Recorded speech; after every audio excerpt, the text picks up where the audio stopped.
श्री कृष्ण कन्हैया लाल की जय। श्री निजानंद स्वामी की जय। श्री प्राणनाथ प्यारे की जय। बात की हाशिया आकश नाम भी क्यों सहे, हक बिरहा बात सुन के झूठी देह पकड़ क्यों रहे। झूठी देह पकड़ क्यों रहे। श्री कृष्ण कन्हैया लाल की। ब्रह्मात्माओं की बात चल रही है। ये प्रकरण भी ब्रह्मात्माएं किस प्रकार की है और दुनिया किस प्रकार की है, ब्रह्मात्माओं का भाव कैसा होता है, उसका है।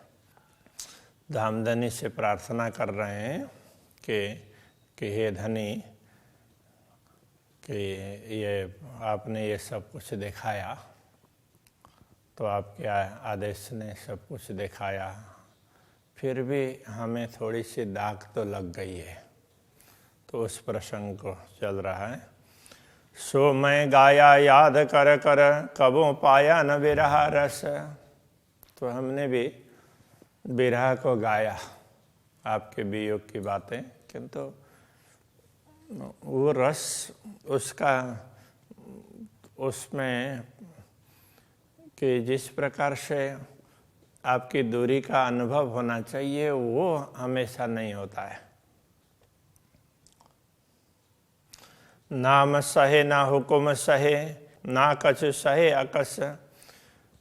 तो अब यदि हम आपके वियोग में हैं, आपको भूल गए, तो अब ये इस वियोग को ना तो हमारे नाम सहन करेंगे, ना आपका हुक्म, क्योंकि खेल तो उसी ने दिखाया है तो वो सहन करेगा, ना कछु सहे अकस, ना तो हमारे प्रतिबिंब स्वरूप ये सुरता सहन करेगी, वो तो हमें ही सहन करना पड़ेगा ना।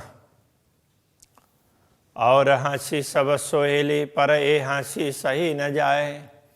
तो दूसरी सारी हंसी तो सरल होगी, क्योंकि वो बाहर बाहर की है, ये तो अंदर पीड़ा देने वाली है। तो इसलिए इस प्रकार की हंसी को सह नहीं सकते। अकस भी ना सह सके जब इलमें दिए पढ़ाए। तो हमारा प्रतिबिंब, ये परात्मा का प्रतिबिंब, हाँ परात्मा के हिसाब से कह रहे हैं। तो जब ब्रह्म ज्ञान प्राप्त होने पर ये शुरता भी जब समझ जाती है, तो फिर वो भी सहन नहीं कर सकेगी, तो फिर हम कैसे सहन कर पाएंगे। ना रहा इश्क अपना, ना रहा वतन सो। अब दुनिया को देखते हैं तो उस समय दुनिया की तरफ दृष्टि होते हुए ना हमें प्रेम दिखाई दे रहा है, हमें परस्पर ब्रह्मात्माओं का, ना ही परमधाम की समझ है। हकसों भी ना रहा, ना ही आपके साथ में हमारा कोई संबंध है, ये कुछ ख्याल है। तो कहा कहूँ हुक्म को, तो अब क्या बताएं। तो ये हुक्म ने कैसा ये दिखा दिया, तो अब हुक्म को क्या दोष दे, कि हमें कुछ भी तो पता नहीं चला। तुम ही आप देखाइया पहचान तुम इल्म। आपने ही आकर के हमें अपनी पहचान करवाई। स्वयं अक्षराते धामधनी ने प्रकट होकर के सदगुरु को अपनी पहचान करवाई, फिर सदगुरु के माध्यम से और ब्रह्मात्माओं को अपनी पहचान करवाई है। पहचान तुम इल्म, तो आपकी पहचान हमने आपके ज्ञान के द्वारा की है। तुम ही दई हिम्मत, उसके लिए पहचान करने की हिम्मत भी आपने ही दी है। तुम ही पकड़ाए कदम, आपने ही हमें अपने चरण पकड़ाए। तो कैसे पूर्ण ब्रह्म के चरणों से दूर नहीं हैं और कभी भी उनको नहीं भूलना चाहिए, ये सब जानकारी आपने ही तो दिलाई है। तुम ही इश्क देता हो, तुम ही दिया जोश, प्रेम आपने ही दिया, जोश आपने ही दिया। सोहबत भी तुम ही दही, और ब्रह्मात्माओं का संग, गुरुजनों का संसर्ग, ये भी तो आपने दिया। तुम्हें लावत माहे होश, और अब जागृत करके हमें होश में लाने वाले भी आप ही हैं। तो अभी तो हम बेहोश हैं, हमें कुछ ख्याल ही नहीं है, अचेत हैं, तो चेतना में जागृत करके सचेत करने वाले आप ही हैं। तुम्हें उतर आए अर्श से, इत तुम्हें कियो मिलाप, आप ही परम धाम से उतर करके अवतरित होकर के आए, और आपने ही दर्शन दे करके वो ब्रह्मात्माओं के मिलाप करवाया। तो आप ही मिले, हमसे मिलने के लिए आप ही आए। तुम्हें ही दही सुधा अर्श की, आपने ही परम धाम की समझ दी। ज्यों अर्श में हो आप, जिस प्रकार आप परम धाम में हैं, और उस प्रकार से आपने देखो पूर्ण ब्रह्म परमात्मा कैसे परम धाम में विराजमान है, ऐसा करके सारा दिखाया, वो आपने ही दिखाया है। सतगुरु श्री देवचंद्र जी को दर्शन दिया तो उस समय उनको लगा कि वो परम धाम दिखाया, तो श्री राज जी, श्यामा जी सिंहासन में विराजमान है, ब्रह्मात्माएं चारों तरफ बैठी है, मूल मिलावा। तो ये ऐसे सारे दृश्य तो किसने दिखाया? तो आपने ही दिखाया, अपने दर्शन भी आपने ही करवाया। तो मैं ही देखाई निश्वत, आपने ही अपने संबंध को दिखाया कि हम ब्रह्मात्माओं के साथ में हम ब्रह्मात्माएं कैसी आपके अंगनाएं हैं, तो इसलिए ब्रह्मात्माओं को भी आपने दिखाया। तो मैं ही देखाई खिलवत, तो खिलवत मूल मिलावा, तो उसको भी आपने दिखाया। तुम्हें ही दिखाया सुख कायम अखंड सुख, आपने दिखाया। तुम्हें ही दिखाई वाहिदत, और इन सब को आपने ही समझाया कि ये तो सब अद्वैत हैं, पूर्ण ब्रह्म परमात्मा के अद्वैत भाव में ही हैं, ये सब अलग अलग नहीं हैं, ये सब आपने दिखाया। खेल भी तुम दिखाया, दही फरामोशी भी तुम, खेल भी आपने दिखाया। और ये भ्रम फरामोशी, तो ये भ्रम की नींद है, वो भी आपने दिखाई। तो मैं जगावत जुगते, अब युक्ति पूर्वक आप ही जगा रहे हैं। अलग अलग उदाहरण दे करके इस ग्रंथ में ये लिखा है, वहाँ ये लिखा है, ये सारा बोल करके भी वो आप ही जगा रहे हैं। कोई नाई तुम बिना खसम, ये धनी आपके अतिरिक्त तो कोई है नहीं, तो सब कुछ आप ही हैं। बस ये सर्वम खलवेदम ब्रह्मा, ये सब कुछ परमात्मा ही है, तो ये आपके अतिरिक्त तो कुछ भी नहीं है। समझ में आए तो दूसरा कुछ लगता ही नहीं है, तो वो बता रहे हैं। तो ऐसी समझ होनी चाहिए। काऊ तरफ न देखाई अपनी, यूं रहे 14 तबक से दूर। और इस दुनिया में किसी को भी अपने तरफ नहीं दिखाया कि मतलब परमधाम कहाँ है, कैसा है, किसी को पता ही नहीं चला था। आपने प्रकट होकर के हमें समझाया तो पता चला कि आप इस प्रकार 14 लोक से तो बहुत दूर हैं। 14 लोक तो ऐसे ये दिखाया है देखने में। सो शहरग से नजीक तुम्हें, एक तरफ तो लगता है कि इतने दूर, और वैसे दूसरी तरफ सही अर्थ में देखें तो अब तो उससे भी हृदय और हृदय के मूल नली तो जुड़ी हुई है, तो उससे भी आप नजीक हैं। इस तरह से आपने दिखाया। हम को लिए कदमों हजूर, अब हमें दूरी का अनुभव करवा करके फिर अपने चरणों में ले लिया। हमें भी लगा कि हम धामधनी के चरणों में आ गए हैं, इस तरह से आपने अनुभव करवाया। मैं भी इत हो नहीं, ये भी कहावत तुम, और हम वास्तव में दुनिया में है नहीं, ये भी आपने ही कहलाया है। आपने ही हमें ये सब कह करके हमारी समझ को दृढ़ कर दिया। जब दूजे कर बैठाओगे तब खसम को कहेंगे हम। जब आप अलग करके बैठाएंगे, अलग बैठे हुए का अनुभव करवाएंगे, तभी तो हम आपको कह पाएंगे। बाकी तो हम तो आपके अंदर ही हैं, आपके अतिरिक्त तो कुछ है ही नहीं। दूजे तो हम है नहीं, ये बोले बेवरा बाहे दत्त का अद्वैत भूमिका का विवरण तो इस प्रकार से हम सब आपके ही अंग हैं, आपसे अतिरिक्त तो है ही नहीं। ज्यों खेलावत त्यों खेलत, आप जैसे चाहते हैं उसी हिसाब से हम खेलते हैं, आपने जैसे नचाया ऐसे ही हम नाच रहे हैं। ना तो क्या जाने बात बका, नहीं तो हम परम धाम की बात कैसे समझते हैं। यदि हम दुनिया को देखते हुए सब भूल गए तो हम परम धाम की बात समझते कैसे। तो आपने समझाया तो समझ में आ गई। ना तो नींद उड़े तन सुपना, ये रहवे क्यों करा।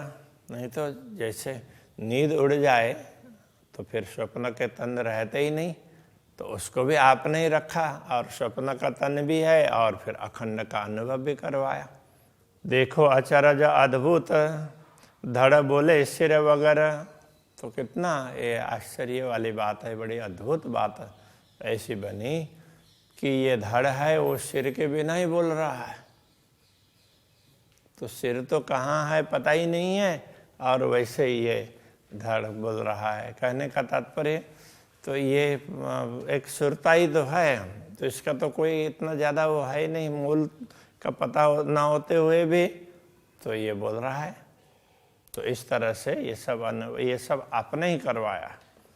धड़ एक दोए सुख न कहे, तिता अचरज बड़ा होए। यदि दुनिया में तो किसी का सिर धड़ से अलग हो जाए और धड़ कुछ बोलने लग जाए तो ये तो बड़ा आश्चर्य हो जाएगा, कैसे ऐसा हुआ। ये तन बिना बोले रूह अरस की,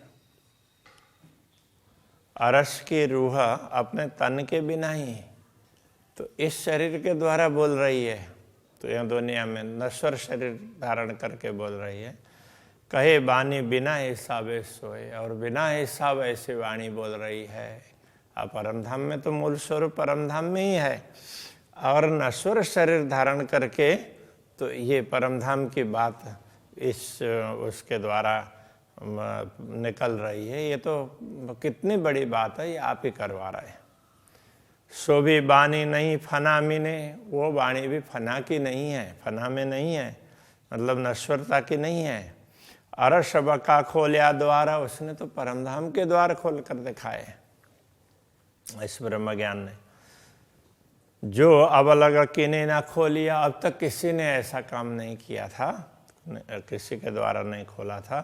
कई हुए पैगम्बर अवतार, कितने ही पैगम्बर हो गए हैं, अवतार हो गए हैं, किंतु उन्होंने पैगम्बर या अवतार, पैगम्बर या तीर्थंकर कई हुए अवतार कि न ब्रोध न मेट्या विश्व का, किया नहीं निर्विकार।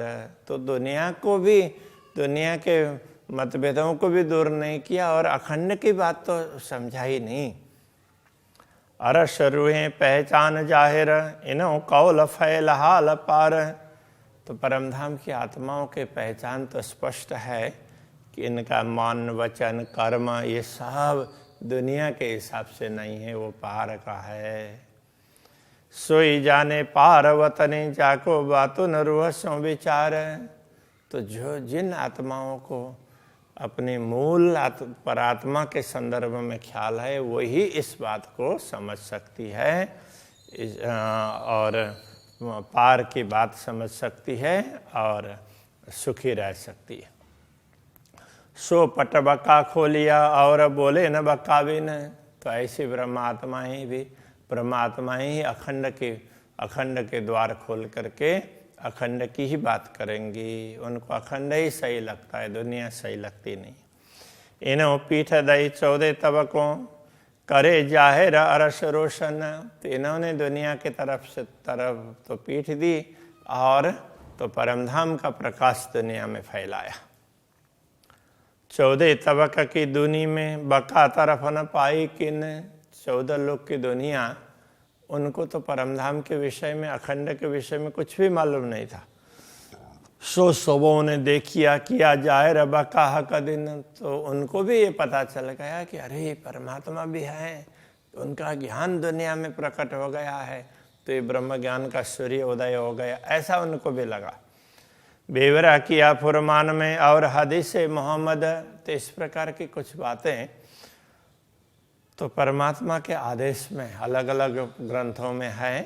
तो ऐसे कुरान और हदीस में भी इस प्रकार की बातें कही है मोहम्मद ने।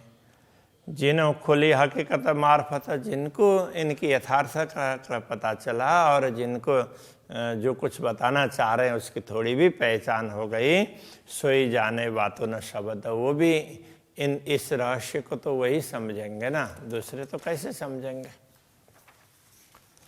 मोहम्मद सिखापन ए दई जो उतरे अरवाह सिरदार, तो मोहम्मद ने, रसूल ने इस प्रकार से उपदेश दिया कि ब्रह्मा आत्माएं तो शिरोमणि आत्माएं दुनिया में उतर आई है, ऐसा उन्होंने कहा।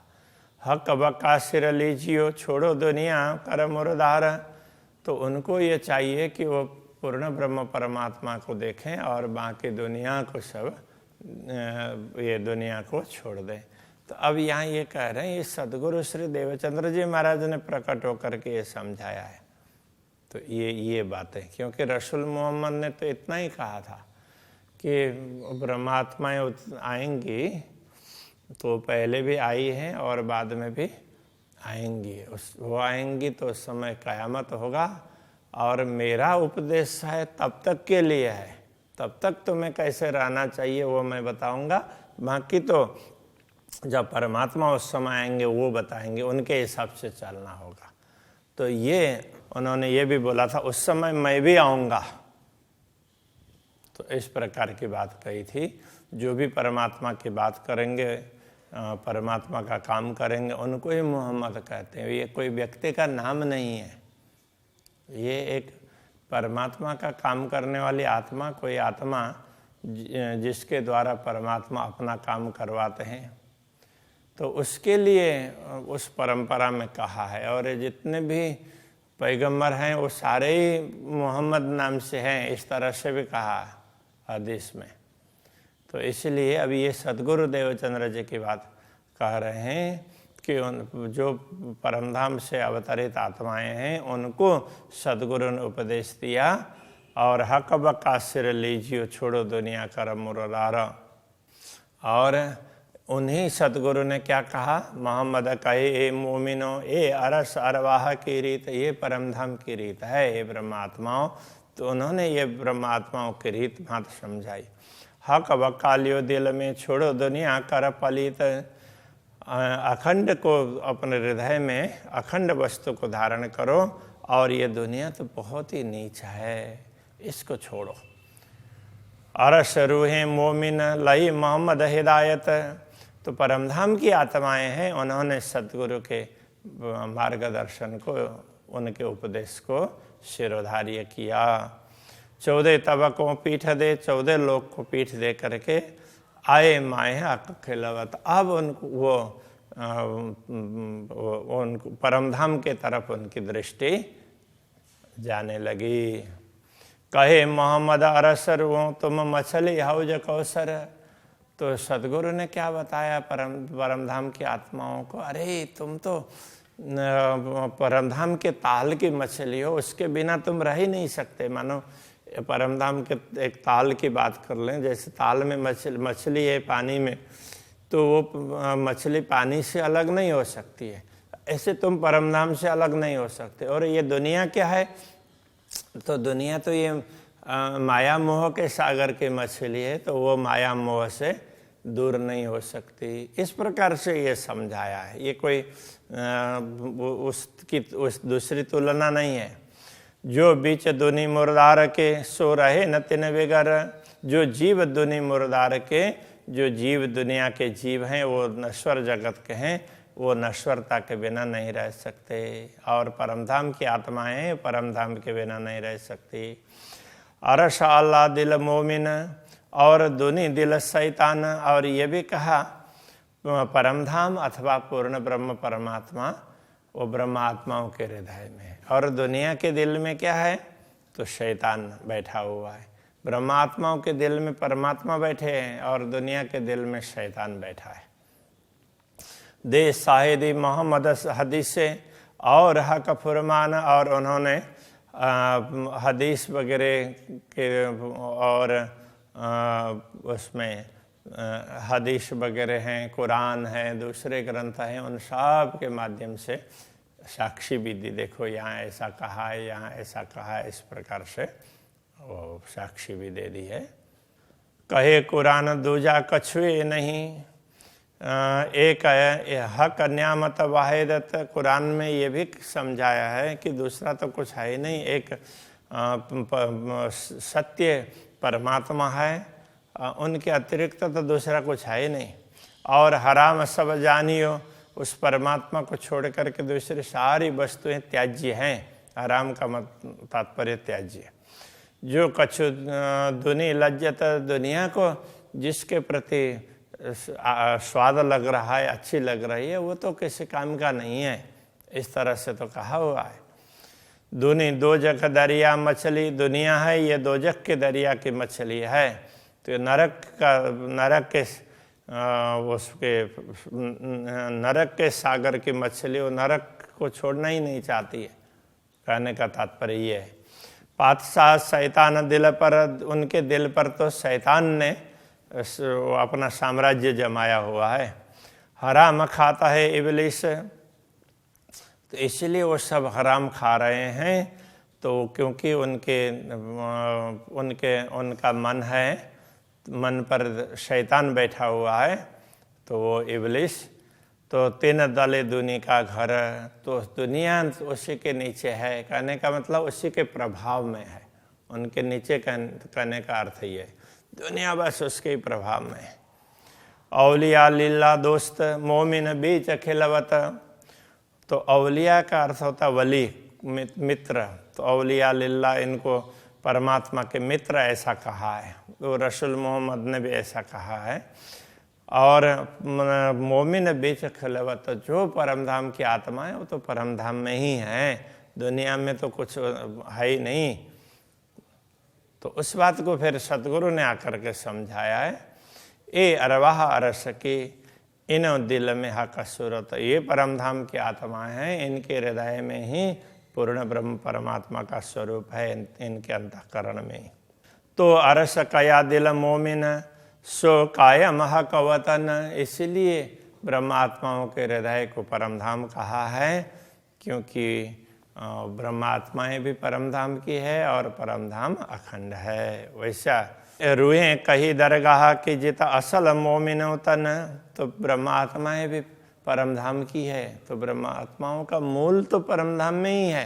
तो इस बात को समझना जरूरी है। तो मेरे ख्याल में अभी इतना ही रखते हैं, कभी इससे आगे दुनिया की बात आएगी। और अब ये ब्रह्मात्माओं की बात कह करके ना, अब दुनिया क्या है तो उस बात को समझाएंगे। तो बीच बीच में तुलना भी करते रहेंगे, ब्रह्मात्मा ऐसी है, दुनिया ऐसे है, इस प्रकार से। तो ये समझाएंगे, दोनों का विवरण है इसमें। श्री कृष्ण कन्हैया लाल की जय।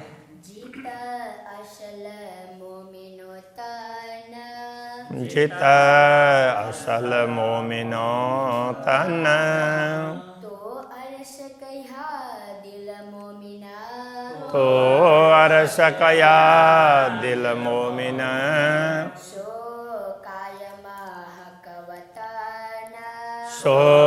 कायमा हकवतन।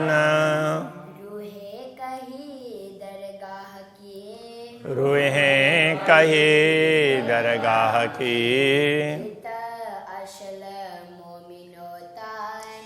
जित असल मोमिनो तन,